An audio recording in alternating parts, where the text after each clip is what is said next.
कार्यक्रम के पुण्यार्जक हैं गुरु भक्त परिवार श्री वीरेंद्र कुमार जैन, पुत्र श्री आनंद कुमार जैन, श्री निर्मल कुमार जैन, पौत्र वेदांत जैन, 4/142 बालूगंज, आगरा, उत्तर प्रदेश।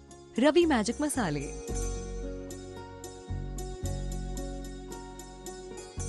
श्री चंद्रकांत पाटिल, श्रीमती उर्मिला चंद्रकांत पाटिल, पूजा पाटिल, तेजस पाटिल, स्वाभिमानी शेतकरी संगठन संस्थापक महाराज खासदार राजू शेट्टी साहब एवं श्री सैया जी बांडीगेरे। पता साईनाथ नगर, प्लॉट नंबर 46, निगड़ी, पुणे, महाराष्ट्र।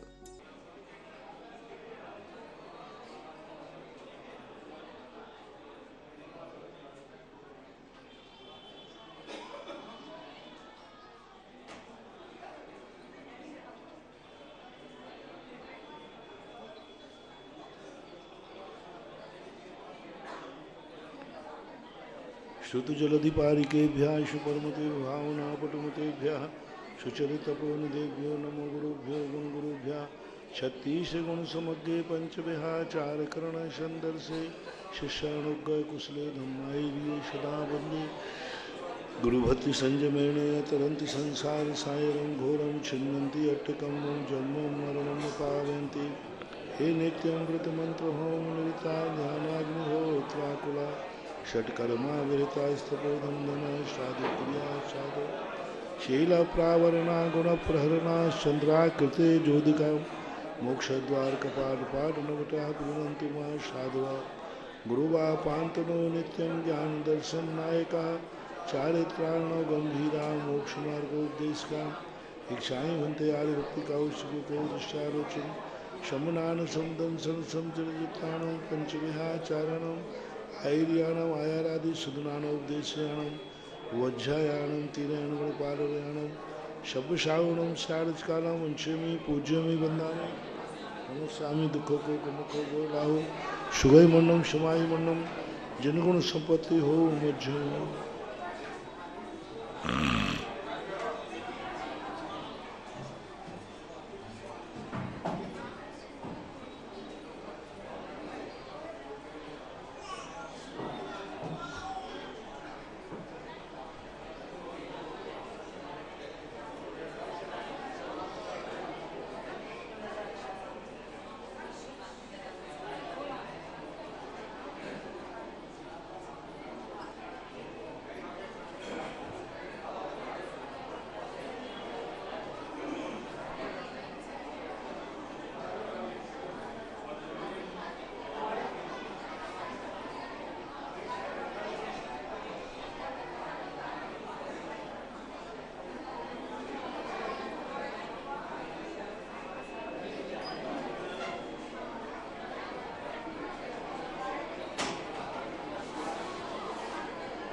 विद्यासागर विश्ववंद शमनम सदा संस्तुवे संयमनं विषम्य परमं वार्तसेद्धिप्रदं मध्यानि तपोभिरक्तिं निपं शिवेश्वासयं ॐ शमनं विशालहृदयं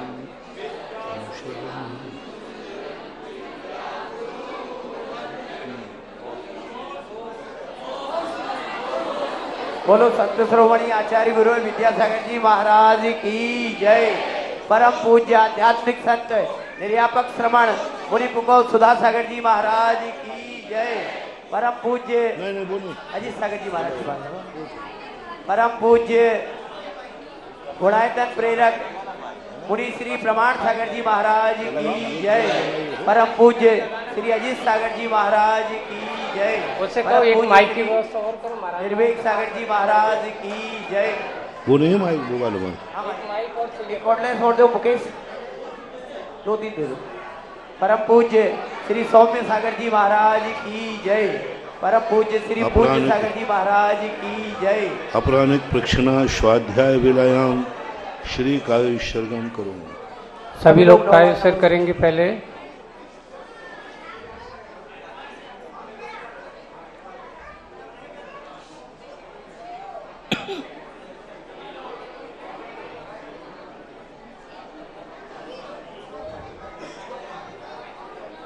नमो अरिहन्तार्णं नमो सिद्धार्णं नमो आयर्याणं नमो वज्रायाणं नमो लोये शौवशाहूर्णं। पंच परमेष्टि भगवान की आचार्य श्री गुरुवर कुंद कुंद महाराज की, आचार्य श्री गुरुवर विद्यासागर महाराज की। परम पूज्य आध्यात्मिक संत निर्यापक श्रमण मुनि पुंगव श्री सुधा सागर जी महाराज की जय। परम पूज्य गुणायतन प्रेरक मुनि श्री प्रमाण सागर जी महाराज की जय। परम पूज्य श्री अजीत सागर जी महाराज की जय। परम पूज्य श्री निर्वेक सागर जी महाराज की जय। परम पूज्य अजीत सागर जी महाराज से प्रार्थना करूंगा, आज यह बहुत ही विशिष्ट अवसर है। जिज्ञासा समाधान प्रेरक मुनि पुंगव सुधा सागर जी महाराज, शंका समाधान प्रेरक मुनि श्री प्रमाण सागर जी महाराज एक मंच पर विराजित हैं और इतना बड़ा संघ कुंडलपुर से बिहार करके यहाँ पधारे हैं, तो आज पटेरा को सौभाग्य मिलने जा रहा है। जिज्ञासा और शंका समाधान का संगम पटेरा की धरती पर एक मंच से हो रहा है। परम पूज्य अजीत सागर जी महाराज से मैं प्रार्थना, 9 साल के बाद ऐसा शुभ अवसर आया है जब परम पूज्य मुनि पुंगव सुधा सागर जी महाराज, गुणायतन प्रेरक परम पूज्य श्री प्रमाण सागर जी महाराज, ब्यावर राजस्थान के बाद यह महासंगम हम सबको देश भर के और दुनिया के 122 देशों में बस मिले भक्तों को मिल रहा है। परम पूज्य अजीत सागर जी महाराज से प्रार्थना, आज के इस जिज्ञासा समाधान को आगे बढ़ाएं। परम पूज्य श्री बोलो देवादिदेव 1008 कुंडलपुर के बड़े बाबा आदिनाथ भगवान की। परम पूज्य आचार्य गुरुवर श्री विद्यासागर जी महाराज की। मंचासीन मुनिवर निर्यापक श्रवण मुनि पुंगव श्री सुधा सागर जी महाराज की और मंचासीन मुनि श्री प्रमाण सागर जी महाराज की, मुनि श्री निर्वेक सागर जी महाराज की, समस्त मुनि राजों की। बोलो परम पूज्य श्री अजीत सागर जी महाराज की जय। बंधुओं, आज ये पटेरा नगर में और बड़े बाबा के इस द्वार पर इतिहास की दृष्टि से देखते हैं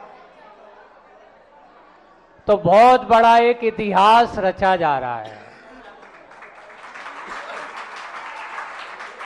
कौन सा इतिहास?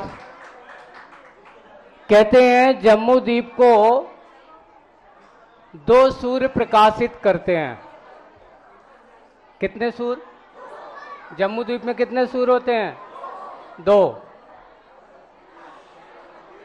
आज हमारी जैन समाज, आज हमारे पूरे भारत क्या सारे विश्व की धरती के लिए, सारे देश के लिए, सारे विश्व के लिए अगर ज्ञान के प्रकाश में या ज्ञान के उजाले में रखने का अगर कोई कार्य कर रहे हैं तो हमारे ये दो ज्ञान रूपी सूर कर रहे हैं। पूज्य आचार्य भगवान ने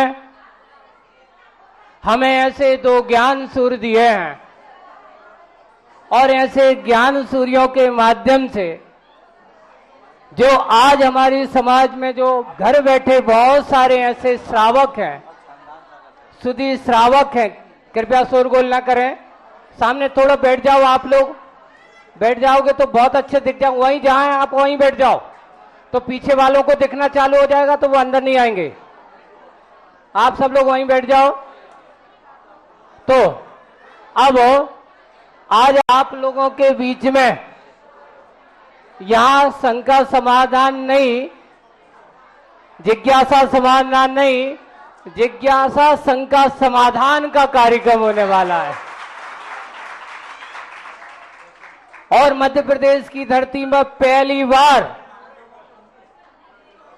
मध्य प्रदेश की धरती पर पहली बार एक संयोग बना था राजस्थान की धरती पर, और धरती पर पहली बार दोनों हमारे को ज्ञान का प्रकाश में प्रकाशित करने वाले हैं, समाज को दिशा देने वाले, जिनकी एक आवाज पर सारी समाज, सारा देश उनके मार्गदर्शन को अपनाते हैं।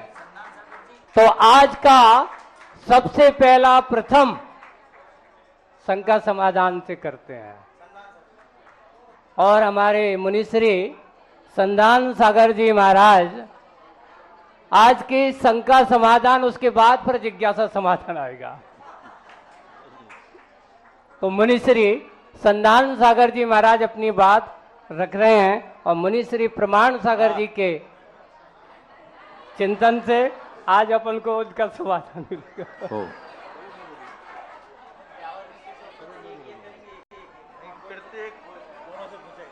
पूज्य निर्यापक श्रमण मुनि पुंगव सुधा सागर जी महाराज की, गुणायतन प्रणेता, शंका समाधान प्रणेता श्री प्रमाण सागर जी महाराज की, मंच पर विराजित सभी मुनि संघ की, समय को देखते हुए हम पूज्य श्री से यह शंका करने चाहेंगे कि आज आपने बहुत ही त्रियोट के माध्यम से गुणायतन का जो यहाँ पर बताया था, उसमें हम आपसे चाहेंगे कि आप अपने शब्दों में यदि बताने का प्रयास करें तो हम और अच्छा उसको समझ पाएंगे।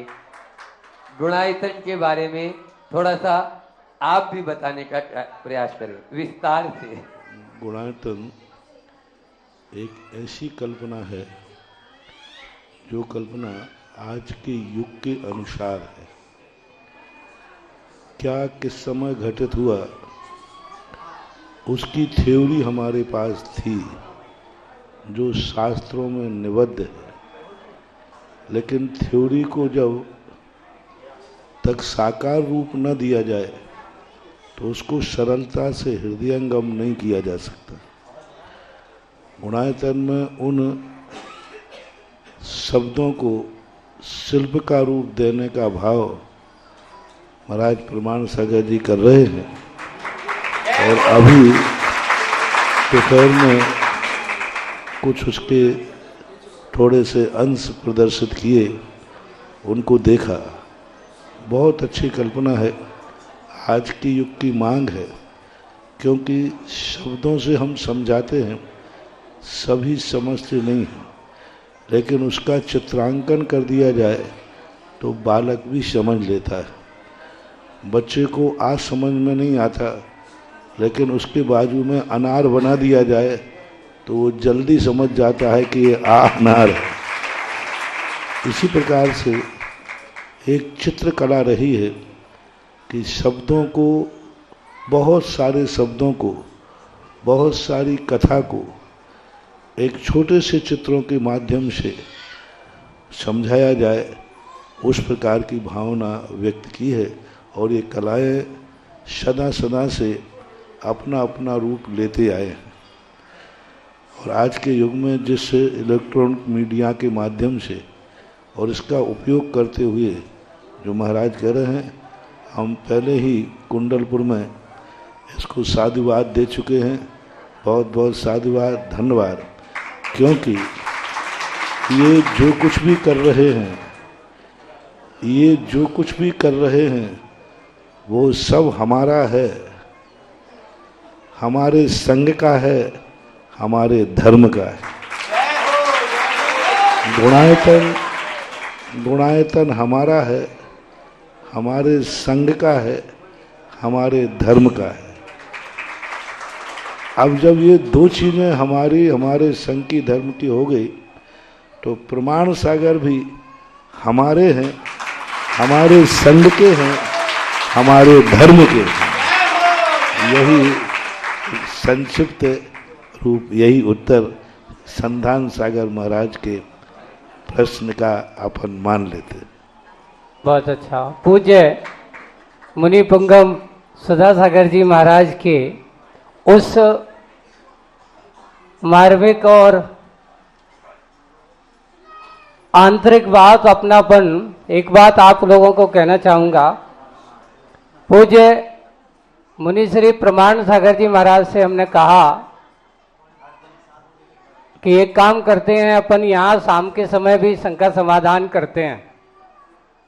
क्योंकि जब महाराज श्री का आगमन नहीं हुआ था, 2 दिन तक चला, महाराज चलना दो। तो महाराज श्री का एक बहुत अच्छा मार्मिक बात थी कि देख, जब अपने से बड़े कोई बैठे हो तो उस समय अपन को बोलना नहीं चाहिए। ये अपने बड़ों का सम्मान, ये बड़ों का सम्मान, बड़ों का सम्मान। और फिर जब आए तो सुधा सागर जी महाराज जब आए तो महाराज जी कहते नहीं, अपने से बड़े महाराज बैठे हैं, अपन को नहीं करना है। एक पूज्य आचार्य भगवान ने हम सब लोगों को, और आचार्य भगवान के इनकी छत्र छाव में हम सब लोग बचपन से पढ़े, उनसे ही सीखे हैं और उनसे ही सब कुछ जाना है। और जान करके आज हम सबको जो प्रकाश मिल रहा है, ऐसे ही प्रकाश से प्रकाशित अब हमारे दूसरे मुनि महाराज हैं, वो निरापद सागर जी महाराज अपनी बात रख रहे हैं। परम पूज्य निरापक श्रमण श्री सुधा सागर जी महाराज के, पूज्य मुनि श्री प्रमाण सागर जी महाराज की, समस्त मुनि राजों की, हमारा कई दिन से इस ढंग का भाव आया रहा। 4 गति होती, उनमें एक देव गति भी है। और हमारे यहाँ भी वर्तमान में एक दिगंबरों में 20 पंथ और 13 पंथ चलता। तो 20 पंथ वालों ने लगभग सारे देवी देवताओं को सिर पे बिठाला, और जो 13 पंथ वाले हैं उन्होंने बिल्कुल अलग कर दिया। तो क्या अब हम जो देव हैं, अभी भवनत्रक के देव यहाँ पे वर्तमान में हैं, क्योंकि वह यथायुग सबकी सहायता भी करते रहते हैं, जिनालय इत्यादि में भी निवास रहता उनका। अब हम अगर उन्हें जैसे पुलिस वालों से सहायता लेते हैं, डॉक्टर से सहायता लेते हैं, तो क्या उस दृष्टि से अगर उन्हें उसी योग देव गति, चारों गतियों के हिसाब से देव गति के अनुरूप अगर उनकी सहायता या उनका सहयोग लेते हैं, तो क्या इसमें मिथ्यात्व का पोषण होता है? देव मात्र देव गति की अपेक्षा, जिनेंद्र भगवान की अपेक्षा, आप की अपेक्षा नहीं, केवल देव गति की अपेक्षा जैसे पुलिस वालों का लेता है, वैसे अगर उनके लिए भी सहयोग लिया जाता है, तो क्या इसमें मिथ्यात्व का दोष लगेगा कि कालांतर में? ठीक है, प्रश्न ठीक है। किसी की सहायता लेना अलग चीज है और उसकी पूजा करना अलग चीज है। एक राह में चलते हुए मुनिराज ने किसी व्यक्ति से रास्ता पूछ लिया और उसने रास्ता बता दिया, तो वो व्यक्ति महाराज का निर्देशक नहीं हो गया और पूज्य नहीं हो गया। एक व्यक्ति महाराज का उपसर्ग आ रहा था, उन्होंने उपसर्ग का निवारण कर दिया। यशोधर महाराज पर उपसर्ग आया और भी महाराजों पर उपसर्ग आया, महारानी चेलना ने उसको दूर किया, तो महारानी चेलना पूजनी नहीं हो गई। सवाल सहयोग लेने का नहीं है, सवाल सहयोगी की आराधना, पूजा, उसको उच्च स्थान आदि देना, इन कारण से मिथ्यात्व का दोष आता है। सहयोग हम बालक से भी ले सकते हैं, मिथ्या दृष्टि से भी हम सहयोग ले सकते हैं। मिथ्या दृष्टि भी संसार में है तो वह भी हमारा सहयोगी हो सकता है, हो रहे। जैसे पुलिस का आपने उदाहरण दिया, जरूर नहीं कि वो मिथ्या सम्यक दृष्टि हो, लेकिन फिर भी वो हमारा सहयोग करते हैं। इसलिए सहयोग लेने मात्र से मिथ्यात्व नहीं है। सवाल है कि मंदिरों में स्थापित करके किसी भी शास्त्र में उनका स्थान निहित नहीं किया गया। किसी भी शास्त्र में मंदिर में उनका स्थान कहाँ होना चाहिए, जैसे जिनेन्द्र देव का स्थान मंदिर में निश्चित किया गया, किसी भी शास्त्र में उनका स्थान मंदिर में निश्चित नहीं किया गया। दूसरी बात, उनकी प्रतिष्ठा स्थापना करने का कोई मंत्र जैनागम में नहीं है, मूल आचार्यों में। तीसरी बात, अकृत्रिम चैत्यालयों में कहीं भी इनकी स्थापना नहीं देखी गई है। समोषण के अंदर जो इनकी बात होती है, वे पार्श्वभाग में मात्र एक दरबान के एक शो के रूप में, एक या एक सेक्शन के रूप में वह अपने आप में स्थापित रहते हैं। तो इन सब बातों को देख करके आज जो सबसे बड़ा गड़बड़ चल रहा है कि इनको पूजा करना, इनकी आराधना करना, यथायुक्त सत्कार करना, जिनेन्द्र भगवान खाली बैठे और उनके सामने पूजा आरती सब हो रहा है, इस अतिवाद का उपकारी को इतना उच्चासन दे दिया जाए कि वो आराध्य से भी ऊंचा हो जाए, तो नियम से मिथ्यात्व का दोष आता है। मात्र उनको सहयोगी रूप में स्वीकार करने में कोई बाधा नहीं है, सहयोग तो सबका लेते हैं, ऐसा इसका समाधान जानना चाहिए। धन्यवाद। बहुत अच्छा। नमस्ते। निरापद सागर जी महाराज की शंका को निराकरण हुआ है ना। और पूज्य मुनि श्री अतुल सागर जी महाराज आज बहुत अच्छे चिंतन और सिद्धांत के गहराई पर जाने वाले हैं। निश्चल सागर जी, हाँ निश्चल सागर जी, सॉरी क्रम में बदल हो सकता है आगे पीछे। तो निश्चल सागर जी महाराज, निराग सागर जी महाराज मना कर रहे थे, बाद में कोई बात नहीं, तो करते हैं। निश्चल सागर जी संत शिरोमणि आचार्य गुरुवर श्री विद्यासागर जी महाराज की। महाराज श्री, मेरी नहीं पूरी समाज की एक जिज्ञासा है कि आचार्य श्री जी ने अपनी समाधि की घोषणा क्यों नहीं की, इसका समाधान कर दीजिए।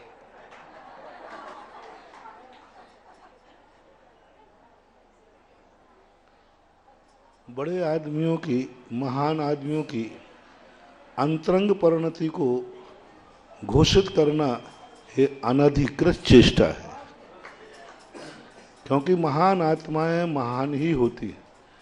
उनकी अंतरंग दशा किस रूप में विचारनी रही है, उनकी वह दशा को यदि उजागर करना ही होता तो वे खुद कर देते।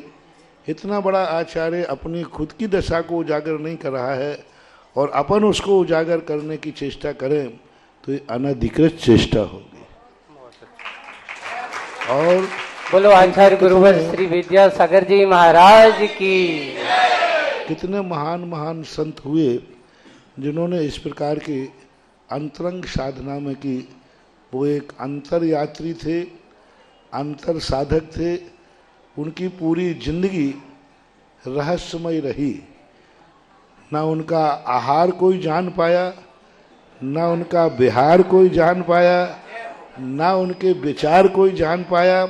तो अंत समाधि को भी जानने का प्रयास मत करो।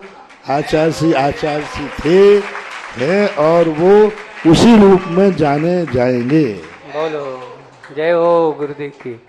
और पूज्य महाराज श्री के उस पूज्य आचार्य भगवान के उस वैभव को जानने की कोशिश करें, इसलिए कहते हैं आचार्य श्री अनियत विहारी। तो आचार्य श्री ने कभी अपनी बात, अंतरंग की बात तो किसी से कही ही नहीं, तो इतनी बड़ी बात कैसे कह देते भाई। चलते हैं पूज्य मुनि श्री अतुल सागर जी महाराज। आज जो अच्छे अपने ज्ञान के चिंतन की गहराई में डूबते रहते हैं, ऐसे अपनी बात रख रहे हैं। आचार्य गुरुदेव श्री विद्यासागर जी महाराज जी की जय। नवीन आचार्य श्री समय सागर जी महाराज जी की जय। पूज्य निर्यापक श्रवण मुनि श्री सुधा सागर जी महाराज जी की जय। मुनि श्री प्रमाण सागर जी आदि सभी महाराजों की जय।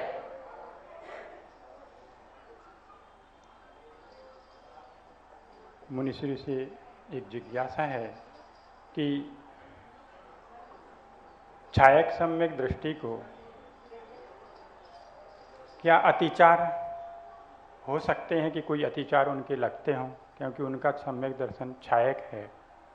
और विदेह क्षेत्र में चूँकि वहाँ परमत नहीं होते हैं, तो वहाँ अनायतन की क्या दोष लग सकते हैं? वहाँ उनकी व्यवस्था कुछ होती है कि अनायतन के भी दोष लगते हैं? ऐसी जिज्ञासा है। अच्छा प्रश्न है कि छायक सम्यक दृष्टि को दोष लगते हैं कि नहीं। छायक सम्यक दृष्टि को बराबर दोष लगते हैं। पूज्यवर उमा स्वामी महाराज ने श्री तत्वार सूत्र में शंका कांक्षा विचिकित्सा अन्य दृष्टि प्रशंसा संस्था जो बात कही है, उन्होंने कहीं कोई सम्यक दृष्टि का नाम नहीं लिया कि कौन सा सम्यक दृष्टि यहाँ लेना। दूसरी बात, एक चारों अतिचार पांचों अतिचार एक साथ लगे ये कोई नियम नहीं है। शंका संबंधी अतिचार उनको नहीं लगेगा, लेकिन कांक्षा संबंधी लगेगा। अन्य दृष्टि प्रशंसा का संस्था भी उनको लग सकता है।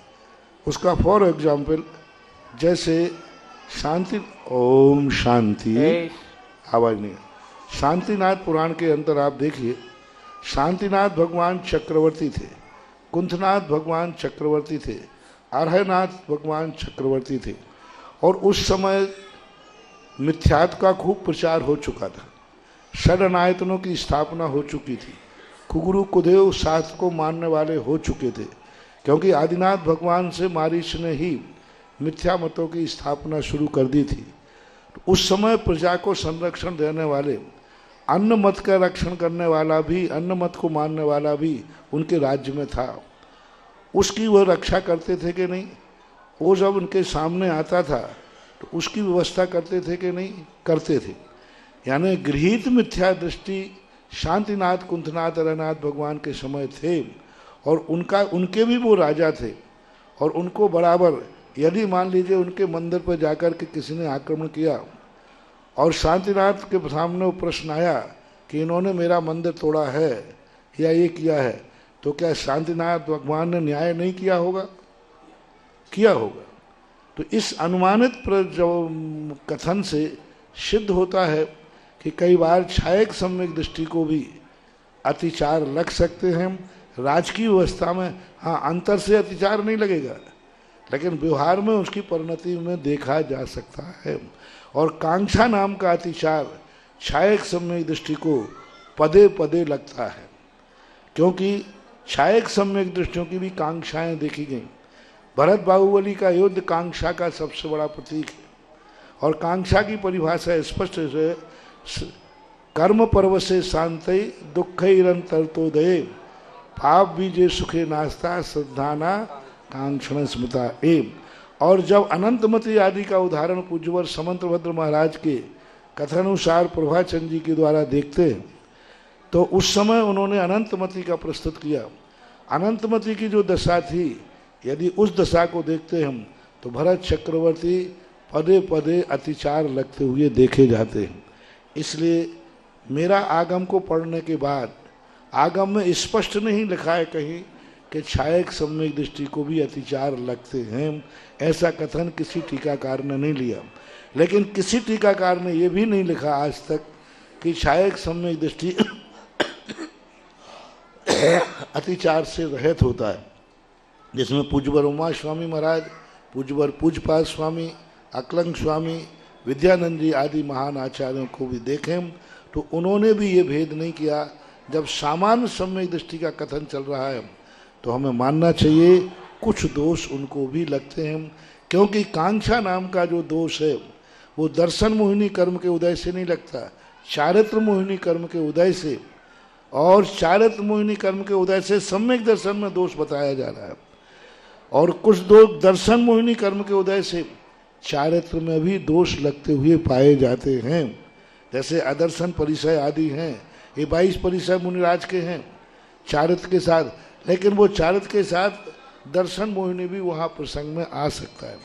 इसलिए अतिचार मात्र दर्शन मोहिनी कर्म के उदय से ही लगता है, ऐसी अवधारणा आगम के परिप्रेक्ष्य में उचित नहीं है।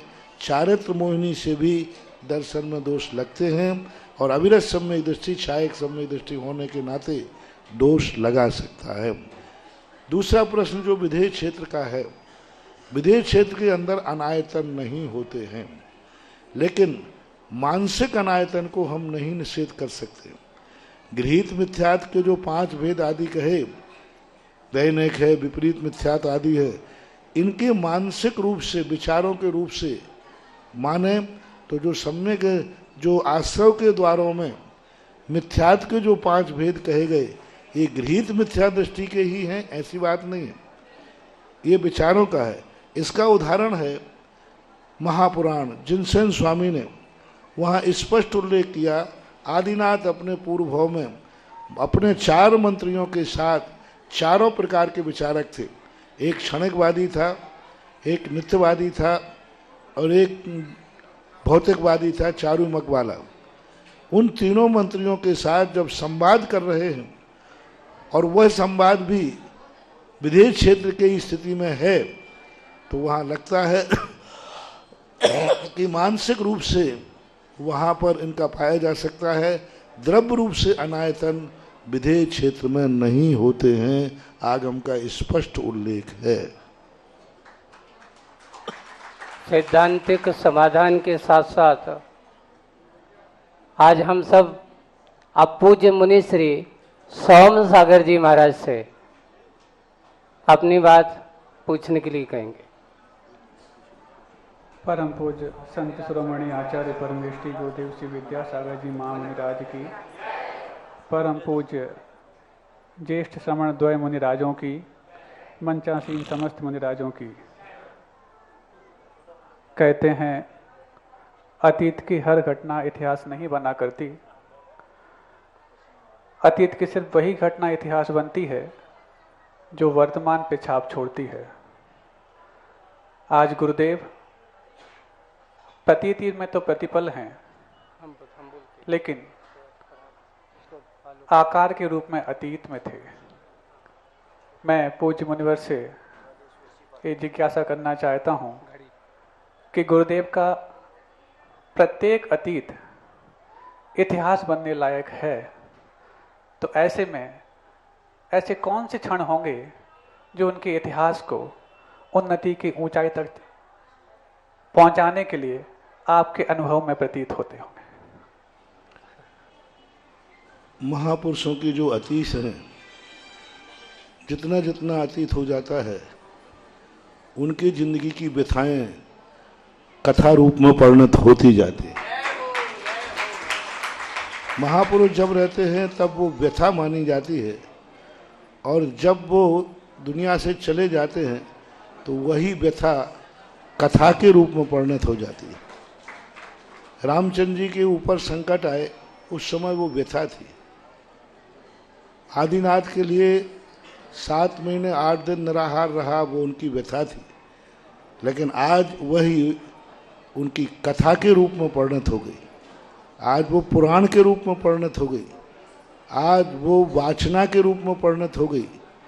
तो इन महापुरुषों की अपने आप उनके जो आदर्श हैं, उनकी जो साधनाएं हैं, तपस्याएं हैं, वो धीरे धीरे कथा बन जाती हैं, और कथा बन जाना ही महापुरुष का सबसे बड़ा अतीत को वर्तमान का रूप देना होता है। पूज्य मुनिश्री के ऐसे महापुरुषों के यथार्थ जीवन को जब हम अपने जीवन में उतारते हैं, तो वह यथार्थमय जीवन अपनी कथा बन जाते। ऐसा सुंदर समाधान के माध्यम से पूज्य आचार्य भगवान की एक एक चर्या, एक एक पल, उनकी वाणी उनका चलना, उनका बोलना आज हम सब के लिए एक कथा के रूप में बनकर के सामने है। और ऐसे पूज्य यथाकार और कथाकार पूज्य आचार्य भगवान की ही बगिया के एक सुंदर से पुष्प पूज्य सागर जी महाराज अपनी बात रखेंगे। संत शिरोमणि आचार्य श्री विद्यासागर जी महाराज की, आचार्य श्री समय सागर जी महाराज की, निर्यापक श्रीमद मुनि श्री सुधा सागर जी महाराज की, वात्सल्य मूर्ति मुनि श्री प्रमाण सागर जी महाराज की, समस्त मुनि संघ की। मुनि श्री जी, हमारी जिज्ञासा भोग भूमि जीवों को लेकर के है। भोग भूमि में जो युगल रहते हैं पति पत्नी, इनकी आयु बहुत लंबी होती है और आयु के अंत में इनके यहाँ युगल संतान होती है और उन संतान के होते ही माता और पिता दोनों की मृत्यु हो जाती है। फिर ये संतान जो दोनों बड़े होते हैं तो इनके बड़े होने में और बड़े होने के बाद ग्रंथों में कई स्थानों पर देखा, लेकिन अभी तक स्पष्ट नहीं हुआ कि ये दोनों किसी अन्य व्यक्तियों से मिलते हैं या ये दोनों ही आपस में रहते हैं। और उनके यहाँ 10 प्रकार के कल वृक्षों की व्यवस्था जो है, वह व्यवस्था प्रत्येक युगल के पास अपने अपने सेट है कि हमारे ये 10 हमारे पास रहेंगे प्रत्येक के आंगन में, कि एक ही स्थान पर रहते हैं, उन्हीं से सब लोग काम चलाते हैं। ऐसी हमारी जिज्ञासा है। पूज्यवर नेमीचंद महाराज ने त्रिलोकसार के अंदर प्रत्येक भोग भूमिया जीव के आंगन में 10 कल्पवृक्ष होते हैं। बहुत सैकड़ों किलोमीटर का उनकी भूमि होती है, भवन होता है। कोई छोटा मोटा भवन नहीं होता। दमोह जिले बराबर मानो एक भवन होता है उनका। उनमें बाग बगीचे घूमते रहते हैं। वो उनके चिन्हित होते हैं, उनका एरिया चिन्हित होता है। एरिया बताया कि एरिया चिन्हित होता है, कितना योजन है ये भी उन्होंने लिखा। और 10 कल्पवृक्ष प्रत्येक भूमि जीव में थे। दूसरा प्रमाण एक मिला पूज्यवर जिनसेन स्वामी के महापुराण में कि जिस समय सारी आवाज़ नहीं, जिस समय सारी प्रजा दुखी थी तो नाभि राय कोई अनुभव में नहीं आया कि सारी प्रजा दुखी है, क्योंकि उस समय नाभि राय के आंगन में कल्पवृक्ष था और उन कल्पवृक्षों से उनकी पूर्ति हो रही थी। जनता के माध्यम से उनको पता चला कि जनता के कल्पवृक्ष सब खत्म हो गए। तो इससे ये लगता है कि कल्पवृक्ष प्रत्येक आंगन में थे। आगम प्रमाण और तीसरा प्रमाण है आगम में ऐसा कहीं उल्लेख नहीं आया कि वहाँ पर देवों के समान भोग भूमिया जीव भी आपस में मिलते हैं, ऐसा कोई उल्लेख नहीं। एक उल्लेख मात्र मिला है कि पूर्व भाव के संबंध में आदिनाथ भगवान का जीव के लिए संबोधन करने के लिए एक मुनिराज गए और एक मुनिराज ने भोग भूमि में जाकर के एक भोग भूमिया जीव को संबोधन किया। तो ये परस्पर का असल लाभ तो मिला है कि यहाँ से गए और उनके महल में जाकर के उसको संबोधन किया, सम्यक को प्राप्त कराया, मुनिराज ने जाके कराया। इस कथानक से ये है कि भोग भूमिया जीव अन्य लोगों से वार्तालाप करते हैं, लेकिन वो आपसी में वार्तालाप करते हैं, मीटिंग करते हैं, ऐसा कोई आगम में उल्लेख देखने को नहीं आया।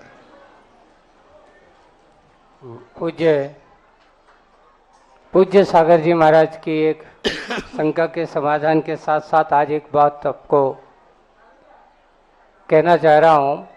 आज पूरे विश्व में, भारत में अकेले नहीं, आज पूरे विश्व में पूज्य मुनि श्री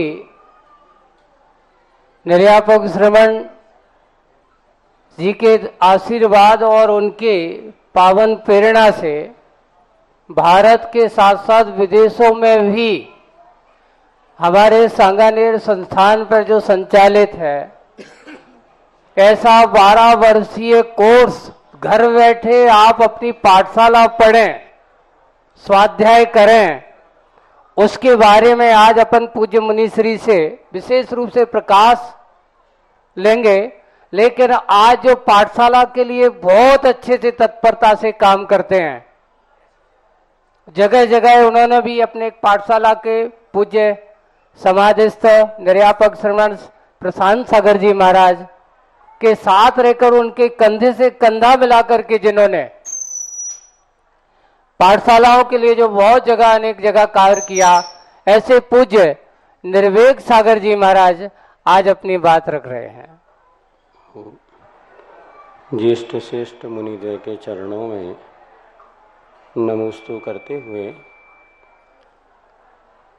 मनुष्य गति को एक जंक्शन के रूप में माना है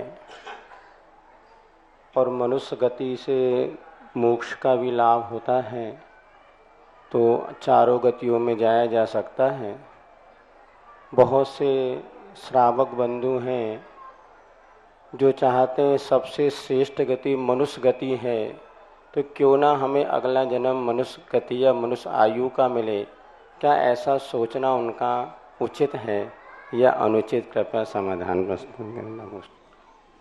अगला भाव मनुष्य गति का मिले ये सोचना गलत है, लेकिन मनुष्य गति मिले गरहो जन्म द्वारा मानव जन्म मिले, फिर से यही जिनालय जिनवर शरण मिले। यदि ये जोड़ दिया, यदि इतना और जोड़ दिया कि मनुष्य पर्याय में हुई यही जिनालय जिनवर शरण, यही मुनिव्रत महाव्रत मिले, तो फिर वो सम्यक हो सकता है। लेकिन मनुष्य गति का भाव करना, क्योंकि मनुष्य बनने के लिए नियम से मिथ्या दृष्टि होना पड़ेगा, और मिथ्या दृष्टि होने के लिए आगम सहमति नहीं देता, चाहे भली बाया देव पर्याय से मुझे आना पड़े। हाँ, देव पर्याय में जाकर के हम भावना भा सकते हैं कि मुझे मनुष्य गति मिले, तो फिर कोई दोष नहीं है। लेकिन मनुष्य की भाने के लिए मिथ्यात की शरण में जाना पड़ेगा, इसलिए आगम ऐसी आज्ञा नहीं देता है।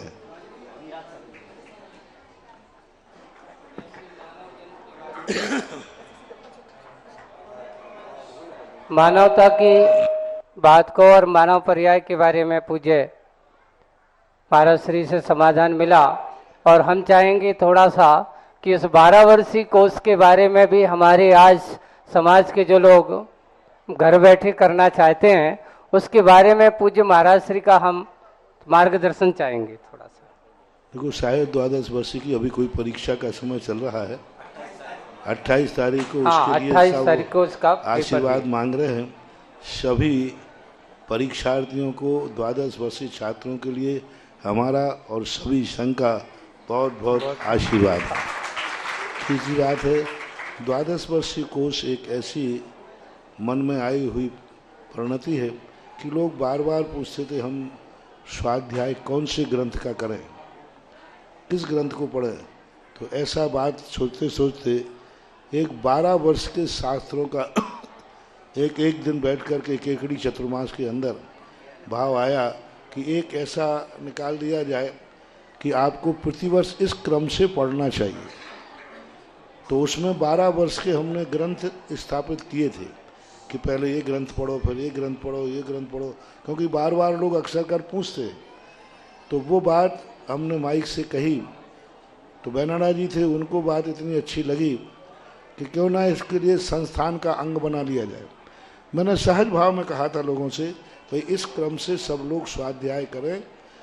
उन्होंने, उनको अच्छा लगा, तो उन्होंने बैठकर कहा हम इसको संस्थान का एक अंग बनाते हैं, और उन्होंने इसको 12 वर्षीय स्वाध्याय पाठक्रम, इतनी बड़ी उपलब्धि है, आज सारे भारत में फैल रही।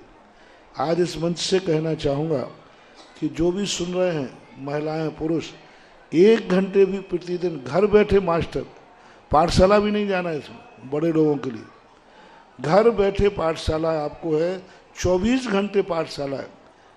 जब भी आप लोग अपने जब पढ़ना चाहे, जिसको समय पढ़ाने वाला 24 घंटे आपके पास है, क्योंकि पूरे जो ग्रंथ कोर्स में आते हैं उनको संस्थान के जो अध्यापक होते हैं वो पढ़ाते हैं, और पढ़ा करके आपके ऑनलाइन वगैरह पर, जो यूट्यूब वगैरह पर डाल देते हैं।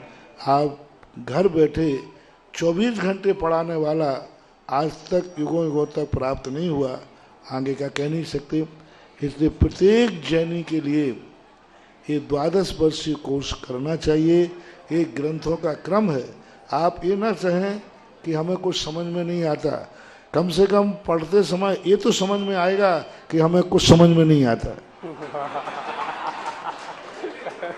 कम से कम इतना ज्ञान तो होगा कि ये शास्त्र बहुत कठिन है। कम से कम इतना ज्ञान तो होगा, शास्त्र का नाम तक तो तुम्हें याद हो जाएगा, ये ग्रंथ भी है। इसलिए अच्छे नंबर पाने की होड़ मत लगाएं।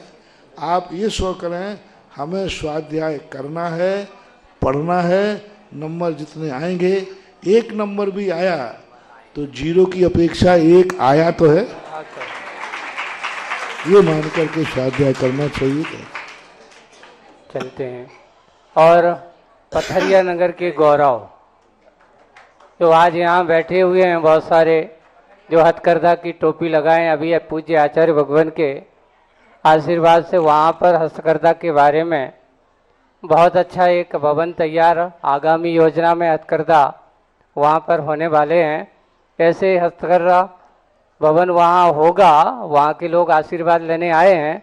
तो पूज्य वहाँ के नगर के गौरव ऐसे निराग सागर जी महाराज भी आते आते उनके मन में भी कोई जिज्ञासा जागी है, तो वो भी अपनी बात रख रहे हैं जल्दी से। नमोस्तु मुनिवर, दोनों सभी मुनिराजों के चरणों में बारंबार नमस्कार करते हुए मैं आपसे निवेदन करता हूँ कि अवर्णवाद और अयस कीर्ति में अंतर बताया मुनिराज। अवर्णवाद जो है वो अयस कीर्ति का अंग बने ऐसा कोई नियम नहीं। अवर्णवाद अरहंत भगवान का भी होता है। पूजपर पूजपाल स्वामी ने लिखा अवर्णवाद की अपेक्षा में केवली सुत संग धर्म देवा वर्णवादो दर्शन मोहस्य, ऐसा उमा स्वामी महाराज का सूत्र है। यानी केवली का भी अवर्णवाद हो रहा है, सुत का भी अवर्णवाद हो रहा है, संग का भी अवर्णवाद हो रहा है। तो अवर्णवाद तो किसी का भी हो सकता है, लेकिन वो अयस कीर्ति हो ऐसा कोई नियम नहीं। क्योंकि कर्म सिद्धांत कहता है कि अयस कीर्ति 4थे गुण स्थान तक ही होती है। अयस कीर्ति का उदय 4th गुण स्थान में होता है। 5म, 6ठे, 7वें आदि गुण स्थानों में अयस कीर्ति का उदय ही नहीं है। और अवर्णवाद तो हो सकता है। और अयस कीर्ति जो है जीव विपाकी प्रकृति है, और अवर्णवाद पुद्गल विपाकी और पर प्रकाती है। दूसरा अवर्णवाद कर रहा है, सामने वाला उसको फीलिंग ही नहीं कर रहा। अयस कीर्ति जब मानी जाती है और उसका गुणस्थान गिरेगा, यदि मुनि के मन में वृत्ति के मन में ये भाव आ गया, अरे मेरा क्या होगा, ये सब बर्मा बदनामी हो रही है, मेरा सब कुछ खत्म हो जाए, तो उसका गुणस्थान गिर जाएगा। मुनिराज उस पर विचार ही नहीं करते, उसको अवर्णवाद मान लेते हैं। कितना भी उनका अपवाद करे, वो उसको अवर्णवाद के रूप में मान करके और अपने परिणामों को उस रूप नहीं करते हैं। इसलिए अवर्णवाद में और अयस कीर्ति में जमीन आसमान का अंतर है। अवर्णवाद 13वें गुणस्थानवर्ती का भी हो सकता है, लेकिन अयस कीर्ति माँ 4थे गुणस्थान तक ही उदय में रहती है, ऐसा मान। और अब आज की बात एक यहाँ पर आप लोगों को कहना चाहूँगा कि पूज्य आचार्य श्री के मन में न जाने कितने विकल्प हुए, कितने कितने सपने उनने सयोए, और उनके मन में एक विकल्प जागा कि हमारा तीर्थराज इतना बड़ा विशाल है और वहां पर कुछ अच्छा काम होना चाहिए। इतना कहा, क्या होना चाहिए? अच्छा काम होना चाहिए। और पूज्य प्रमाण सागर जी महाराज को उन्होंने कहा कि कुछ अच्छा काम होना चाहिए, तो पूज्य आचार्य श्री ने सपना देखा है तो उसको साकार तो हमें करना होगा। हमें साकार करना है। और कहा जाता है कि अगर पिता कुछ सोचे और पुत्र अगर अपने पिता के सपने को साकार कर दे तो समझ लेना वो बहुत बड़ा अपना पिता भक्त माना, और फिर तो गुरुजी ने सपना देखा है, तो अब गुरुजी के स्वप्न को कैसे साकार करना है, तो पूज्य मुनि श्री प्रमाण सागर जी महाराज ने अपने चिंतन से और पूज्य आचार्य भगवान के आशीर्वाद से जो गुणस्थान की कल्पना चिंतन किया, वो कैसे किया आज उनके मुख से अपन सुनते हैं। ओ नमस्ते। आज यहाँ बैठ के बड़ा अच्छा लग रहा है, और मैं समझता हूँ ये केवल हम लोगों को नहीं, आप लोगों को भी लग रहा है। ऐसे सहयोग बहुत दुर्लभता से मिलते हैं। एक लंबे अंतराल के बाद ये कार्यक्रम आज यहाँ हुआ। जैसा अभी थोड़ी देर पहले अजीत सागर जी महाराज जी ने कहा था कि कुंडलपुर में हम लोगों ने ये शंका समाधान क्यों नहीं जारी क्यों नहीं रखा। जब तक महाराज नहीं आए थे तब तक हमें बोलने का हक था। बड़ों के सामने बोलना हमारा धर्म नहीं, और ये भी हमने बड़ों से ही सीखा है। तो जो हमने किया बाद में महाराज ने भी वही, तो ये हम लोगों की परंपरा है। और आज भी किसी तरह की बात करने की कोई मानसिकता यहाँ पर नहीं है। महाराज जी ने अभी सभी सवालों का बहुत उत्तम उत्तर दिया। अभी बातचीत के क्रम में महाराज श्री ने एक जो बात कही वो हम सबके दिल को छूने वाली, वह है गुणायतन हमारा है। बस ये फीलिंग हर जिन शासन के सेवक की होनी चाहिए। मुझे कई बार लोग कहते कहते कह देते महाराज आपका गुणायतन, तब मैं उनकी बात को विनम्रता से स्वीकारता हूं और कहता हूं ठीक कहते हो, मेरा गुणायतन मेरे भीतर है और बाहर जो गुणायतन आकार ले रहा है वो सबका है। गुरुदेव की भावना को साकार करने के लिए सम्मेद शिखर जी में गुणायतन की बात आई। उसके पीछे मूल भावना ये कि देश में सर्वत्र निर्माण का कार्य हो रहा है, अच्छे अच्छे कार्य हो रहे, तीर्थों का विकास हो रहा है, लेकिन वो सब तीर्थ हमारे आपके द्वारा निर्मापित तीर्थ है। एकमात्र सम्मेद शिखर जी ऐसी पावन धरा है जो शाश्वत तीर्थ है, जिसे हमने आपने नहीं बनाया, जिसे हमारे तीर्थंकर परमात्माओं ने बनाया। जब सम्मेद शिखर जी जाने का योग बना तो मन में बात आई कि सब जगह जब सब कुछ हो रहा है तो मूल क्षेत्र में भी कुछ होना चाहिए। गुरुदेव सब जगह प्रेरणा देते हैं और महाराज लोग सब जगह बड़े बड़े तीर्थों का निर्माण करा रहे। मुझे लगा आने का योग बना है, पता नहीं गुरुदेव कब आएंगे, लेकिन ऐसा उनका आशीर्वाद है तो उसे साकार करना चाहिए और गुणायतन उसकी ही अभिव्यक्ति बनी। जहाँ तक गुणायतन के कर्तृत्व का सवाल है, मेरा उसमें कोई कर्तृत्व नहीं है। मैं तो उसमें अपने आप को केवल निमित्त मात्र मानता हूँ। ये बात जरूर है कि गुणायतन के माध्यम से हमने एक वह प्रयास किया है जिससे लोग पोथियों की बातों को पलों में समझ सके, जैन धर्म के मर्म को क्षण भर में जान सके। चूंकि मेरी एक प्रवृत्ति रही है, मेरी सोच सदैव इनोवेटिव रही है, मैं चीजों को एक अलग नजरिए से देखने की कोशिश करता हूँ। मंदिर आदि तो आनुषांगिक चीज है, उसके बिना तो हमारा तीर्थ विकसित हो ही नहीं सकता। पर मन में भावना केवल ये थी कुछ ऐसा हो जिससे समेत शिखर जैसे क्षेत्र में आने वाले लोगों को जैन धर्म के मर्म का ज्ञान हो सके।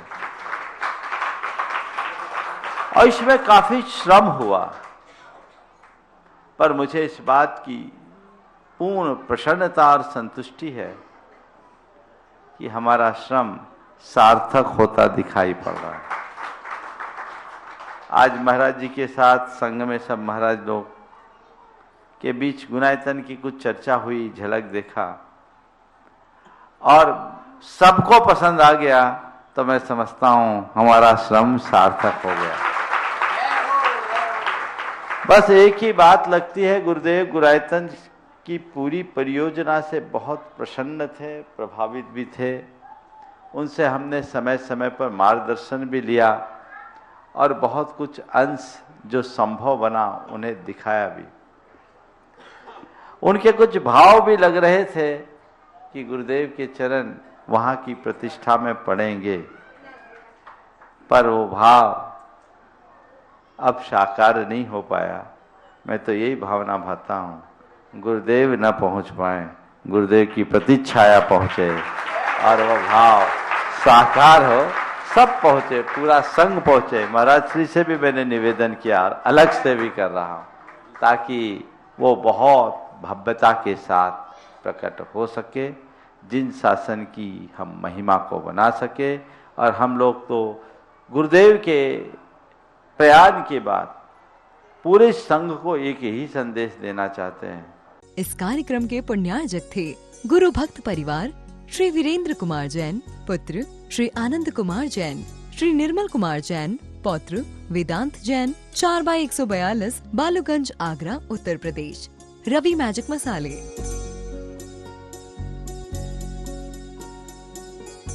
श्री चंद्रकांत पाटिल, श्रीमती उर्मिला चंद्रकांत पाटिल, पूजा पाटिल, तेजस पाटिल, स्वाभिमानी शेतकरी संगठन संस्थापक महाराज खासदार राजू शेट्टी साहब एवं श्री सैयाजी बांडीगेरे। पता साईनाथ नगर, प्लॉट नंबर 46, निगड़ी, पुणे, महाराष्ट्र।